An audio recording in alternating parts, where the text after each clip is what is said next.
Hvordan var det at være barn i 70'erne? Jamen det var da godt, men det var jo anderledes end det var nu. Og det var det nok mest fordi, at man ikke havde alle de der tekniske ting. Man havde ikke mobiltelefoner, man havde iPads, man havde computer, Playstation eller Xbox. Alle de ting havde man ikke. Det var nok den største forskel. Man havde kassettebånd, og så havde man et båndoptager, og så kunne man enten have sådan nogle kassettebånd, man havde købt, hvor der var det der musik på med et yndlingsband, eller hvad det var. Og så kunne man også optage på de bånd. Så hver eftermiddag, så var der noget, der hed High P3 i radioen, med en radiovært, der hed Christian Flagstad, og så spillede han alt det musik, man godt kunne lide. Og så sad man og optog. Så skulle man optage, skulle trykke på 2 knapper på samme tid, lige præcis når sangen startede. Men desværre, så tit så snakkede ham der, Christian Flagstad, mens musikken var der. Det var rigtig træls. Ja. Hvad hedder det? Hvordan dansede I? Dansede I sådan en speciel dans, eller var det bare ligesom nu? Men det var nok der i slutningen af 70'erne, for der var stor forskel på starten af 70'erne og slutningen. I slutningen af 70'erne, der kom disco-dans. Der blev det sådan begyndt at komme. Okay, hvordan så I ud? Havde I anderledes tøj med nu, eller? Men det, der var størst forskel, det var nok, at man havde ikke så helt vildt meget tøj, som man har nu. Og at man brugte sit tøj sådan til, det var slidt op. Og når man fik nyt tøj, det var ikke så tit, når man fik nyt tøj, så fik man det altid sådan, at man skulle kunne vokse i det. Det var aldrig sådan, at tøjet det passede præcis, når man fik det. Når man fik det, var det altid for stort. Så var bukserne lagt op, og så, når man så voksede, så blev bukserne lagt ned igen. Og så blev der sådan en træls kant for nede på bukserne. Så nogle gange sådan i vores sygehus sådan en bånd på, så man ikke kunne se den der kant. Ja. Hvad var meget moderne med den her? Jamen, det var nok sådan, at der var meget sådan modefarver. Der midt i 70'erne, der var det meget, altså bukser, for eksempel, det var fløjelsbukser tit. Og det var det, der hed kassebukser. Det var sådan nogle, der var meget vige for neden. Det var meget moderne. Og hjemmestrikkede bluser var også meget moderne. Ja. Okay. Hvordan var det at gå i skole? Var det anderledes end nu? Var det lidt det samme? Jamen, jeg tror faktisk, at skolen forandrede sig til at blive, ligesom vi lidt kender skolen nu, lige i 70'erne. Der for eksempel sådan noget som gruppearbejde.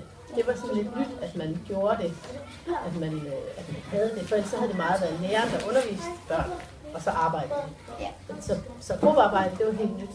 Men man havde for eksempel aldrig sådan noget med, at man var sammen med nogen fra de andre klasser. Man var altid inde i sin egen klasse med sin egen lærer. Okay, hvordan var det at være barn i 70'erne? Jamen, man legede rigtig meget udenfor, og der var ikke noget, der hed mobiltelefoner, iPads og computere. Og så gik alle til noget sport, og også tit sådan noget med at male og tegne og lave et eller andet kreativt. Hvordan så toget ud? Det er da et svært spørgsmål. Men altså, jeg tror for eksempel, vi havde sådan nogle trompetbukser. Ja. Ja. Og jamen altså... Jeg kan også, der var noget med gabardinebukser. Og jeg tror faktisk, farverne var sådan lidt grønlige og brune og sådan lidt jordagtige, lidt kedelige farver. Ja. Hvad hedder det? Kendte du nogen, der var hippier dengang? Ja. Hvordan var de? Altså, jeg synes, jeg var lidt ældre, så da jeg kendte nogen, der var hippier. Jamen, de var da meget afslappede og sjove, og sang og dansede og sådan noget. Var det selv hippie dengang? Ja, lidt senere var jeg nemlig. Lidt senere. Ikke i 70'erne, men sådan lidt op i 80'erne. Hvordan opførte I jer så? Hvordan opførte vi os? Jamen, vi gik til koncerter, og vi var meget sociale, og vi troede på fred på jorden. Okay. Hvad var din yndlingsfarve dengang? Pink, faktisk. Pink? Mm. Hvordan var det at være barn i 70'erne?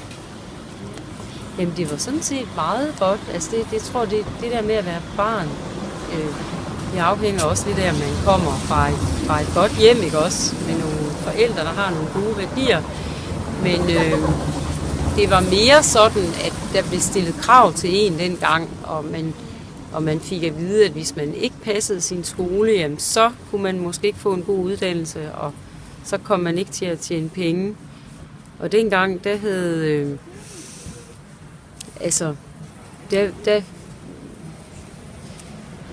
Der var det jo vigtigt, at vi piger dengang, vi også fik... Der blev vi opmærksom på, at vi skulle have en uddannelse, ikke også? Fordi tidligere så er kvinderne jo gået hjemme. De kom først ud der og arbejdede i 60'erne, ikke også? Og så der var meget... Så skulle man... Der fik man sådan meget at vide, at nu skulle man tage en uddannelse. Hvordan så tøjet ud? Tøjet, det var flippet. Det var sådan noget, så vidt jeg husker, så var det sådan nogle kassebukser. Der var bukseben, det var sådan fire stykker, der var syet sammen. Det var sådan nogle kæmpe hvide bukser, ikke også? Og det var sådan med blomster, og det var sådan noget spindlernstof, og ja, det var noget frygteligt tøj. Det så ikke særlig pænt ud. Har I set den julekalender her i år? Ja. Ja, det var sådan noget tøj der, som da de rejste tilbage i tiden, ikke også? Jeg kan godt forestille jer det. Kendte du nogen, der var hippie dengang? Ja, det gjorde jeg. Der var nogen, der var nogle enkelte, der var sådan rigtig hippier, ikke også? Hvordan var de? Jamen, jeg ved ikke, hvad der adskilte en hippie og så en almindelig ung menneske, men en hippie, det var måske en, der også måske røg et eller andet, som man ikke måtte ryge, ikke også? En hippie, og en hippie var også, altså så er man meget venstreorienteret, ikke også? Var du hippie dengang? Nej, jeg var ikke hippie, nej. Nej, det var jeg ikke. Det tror jeg ikke, det var sådan kom på tale, altså det, ja. Okay, så har jeg det sidste spørgsmål, det er meget godt. Hvad var din yndlingsfarve? Lilla. Lilla. Det er stadigvæk lilla. Okay.